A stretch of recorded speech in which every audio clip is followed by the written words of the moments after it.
반갑습니다. 오늘은 시편 110편 말씀 나누도록 할게요. 3절 말씀이에요. 주의 권능의 날에 주의 백성이 거룩한 옷을 입고 즐거이 헌신하는 새벽 이슬 같은 주의 청년들이 주께 나오는도다. 아멘. 헌신된 사람이 주의 청년이다 라는 제목으로 말씀 나누겠습니다. 시편 110편은 제왕시라고 불리죠. 그 전에는 다윗의 시로 되어 있습니다. 이 시편은 예수님의 메시아 되심을 예언하는 메시아 예언시라고도 불려져요. 이런 제왕신 시편에 모두 7편이 있는데 그중에 제일 마지막 시편이 오늘의 시편입니다. 22편은 고난받으신 메시아에 대한 시라면 오늘 우리가 나누려야 할 말, 이 110편은 영원한 왕과 제사장이 되시는 메시아에 대한 시다 이렇게 표현할 수 있습니다. 지금 다윗이 이스라엘의 왕이었지만 메시아가 왕 되심을 노래한 것은 내 위에 영원한 왕이 계신다는 사실을 잊지 않고 살아갔다는 것을 시사해주고 있죠. 자신은 부족하고 연약하고 자신의 왕으로서의 다스림은 불완전하고 한계가 있지만 영원한 왕이신 메시아는 부족함이 없고 강하시며 그분의 다스림은 완전하여 한계가 없다라는 것을 노래하고 있죠. 즉 다윗은 자신이 왕이 아니라 진짜 왕은 따로 있다라는 것.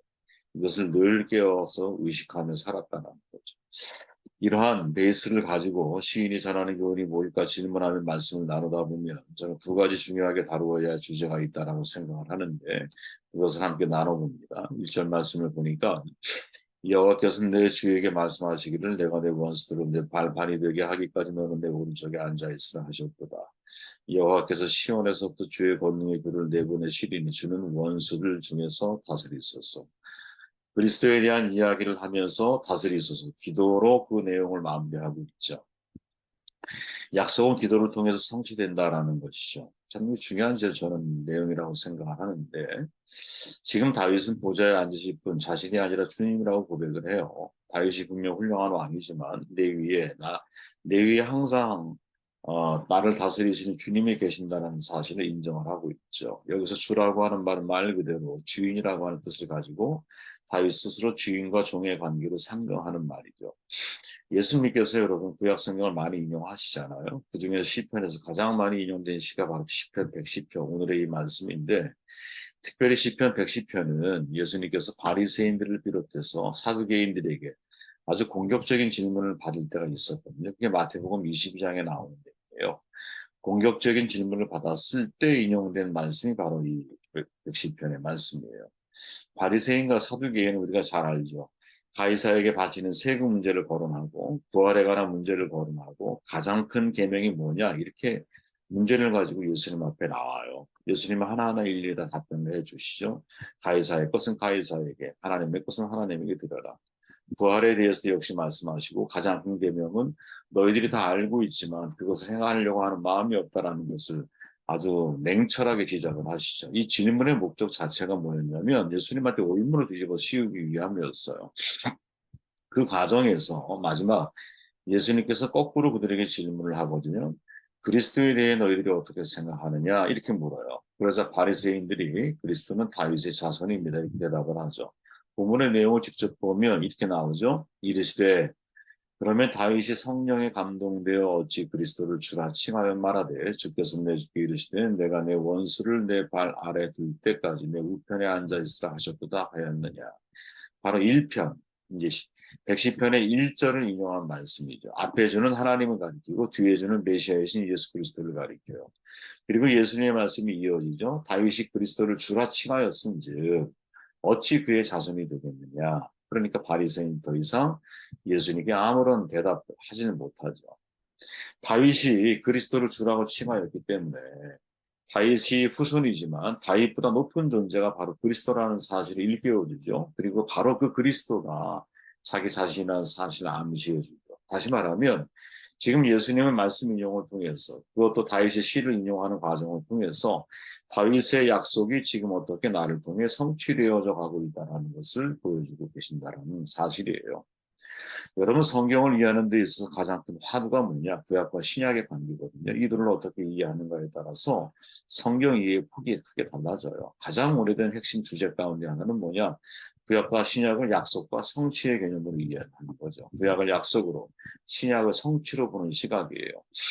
메시아 약속과 그것의 성취는 누구도 부인할 수 없는 성경의 이해잖아요. 시편 110편이 메시아 예언에 대한 대표적인 예인데 시인이 이렇게 말하죠. 여호와께서 내 주에게 말씀하시기를 내가 내 원수들로 내 발판을 되게 하기까지 너는 내 오른쪽에 앉아 있으라 하셨도다. 이 구절에서 시인이 말하는 이 내주 그리스도를 가리켜요.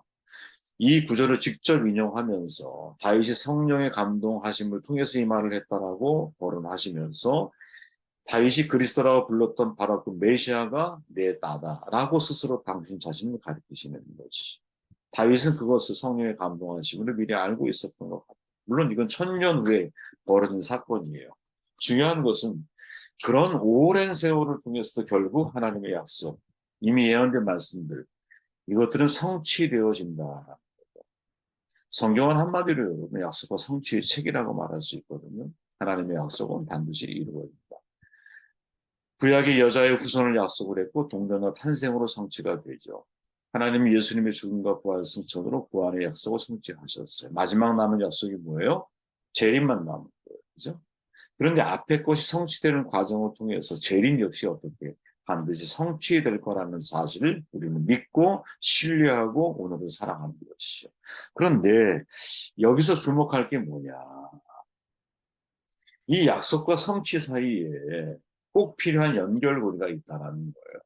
제가 아까 말씀드렸지만 다시 읽어보면 내 주 이렇게 고백했던 다윗이 그 다음 구절에는 뭐라고 말하느냐 주는 원수들 중에 다스리소서 기도로 마무리하고 있다는 거죠.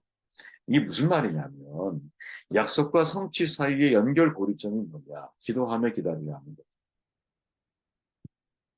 이게 참 중요한 거예요. 여러분. 우리가 정말 하나님의 약속을 믿는다면 약속의 성취를 믿는다면 그 약속을 붙들고 기도하며 기다리는 이 인내의 신앙이 얼마나 중요한지 몰라요, 여러분.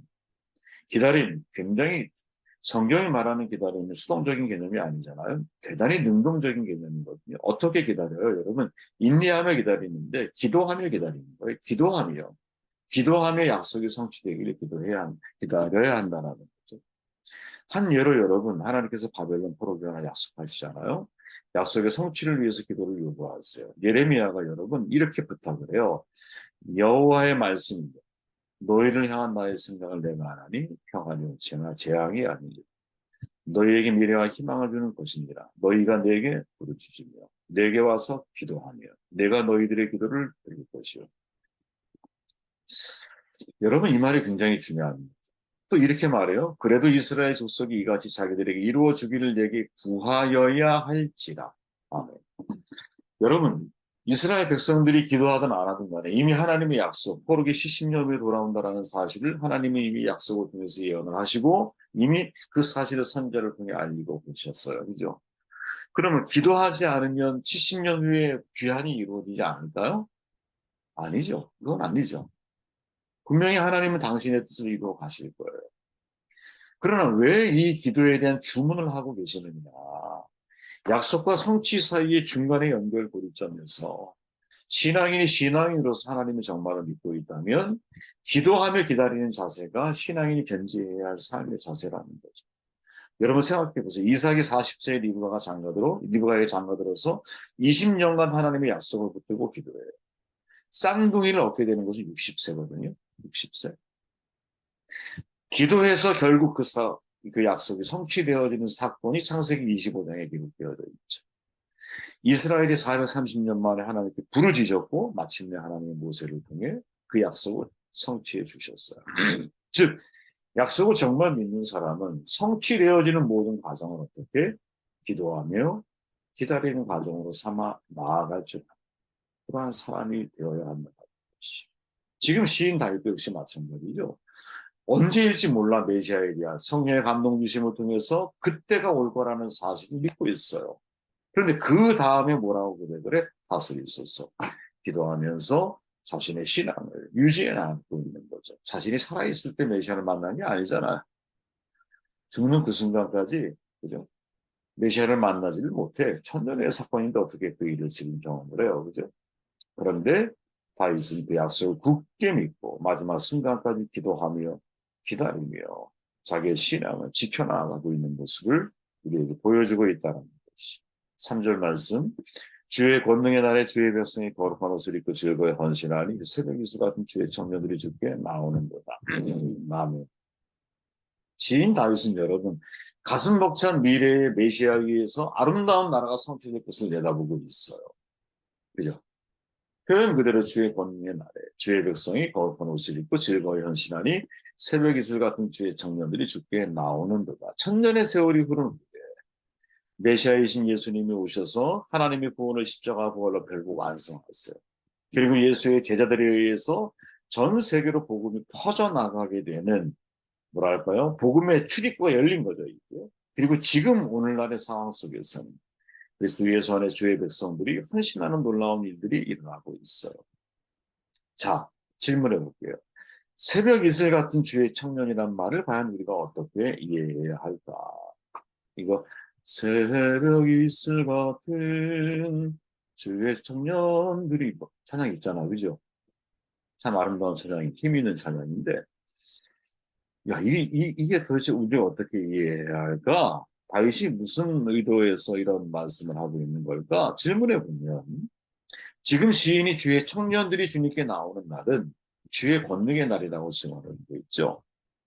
사실은 이게 중요한 포인트예요. 해석의 포인트. 그죠?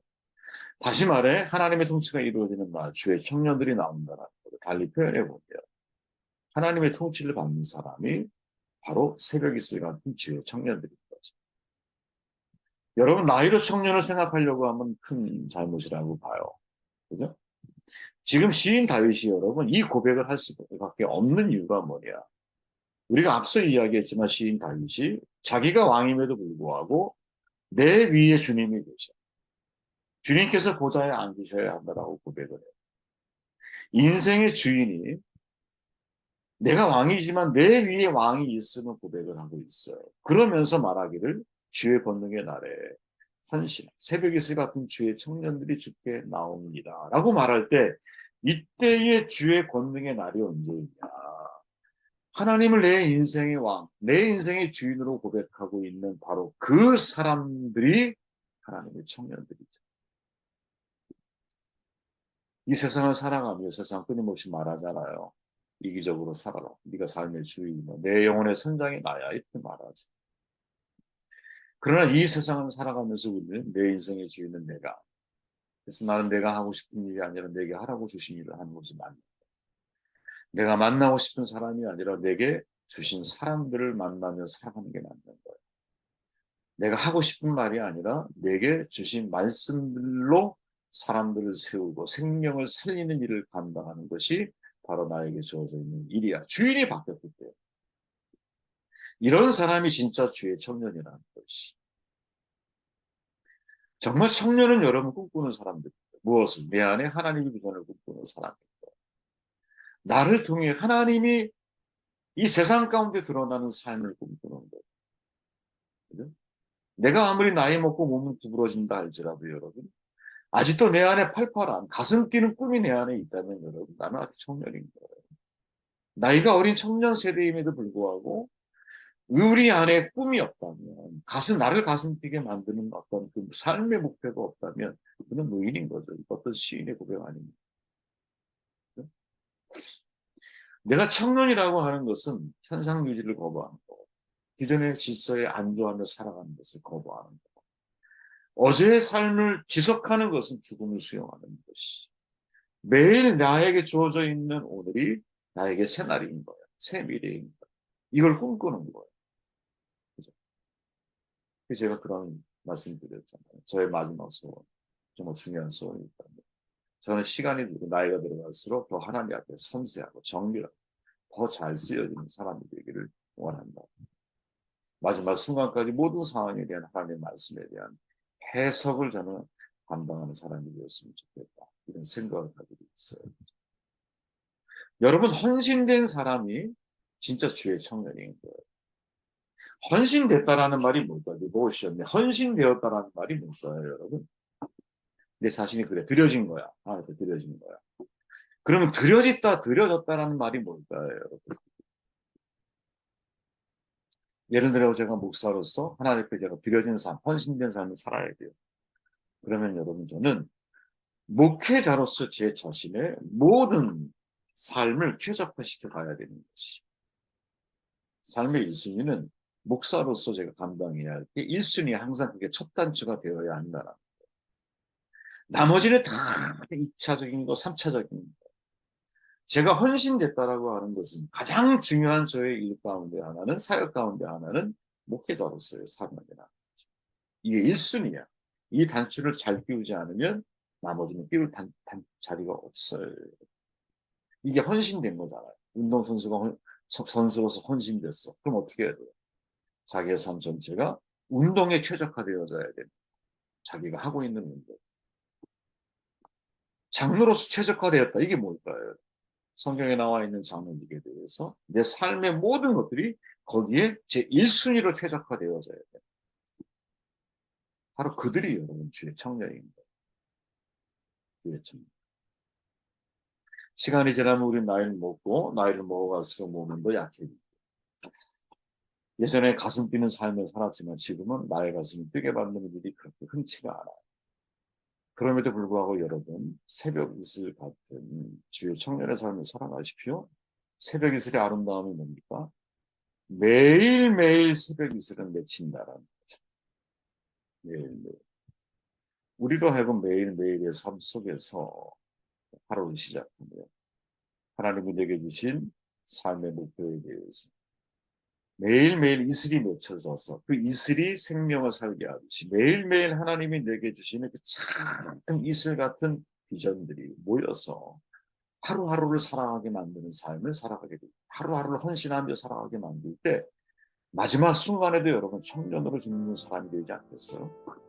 사명을 맞섰기에 죽는 거지 우리가. 모세처럼 죽지 않아도 되는 나이에 죽지 않아도 되는 몸을 가지고 하나님의 죽음을 받아들이는 그런 멋진 삶. 이게 오히려 멋진 삶이라고 봐야죠. 그런 삶을 살아내는 우리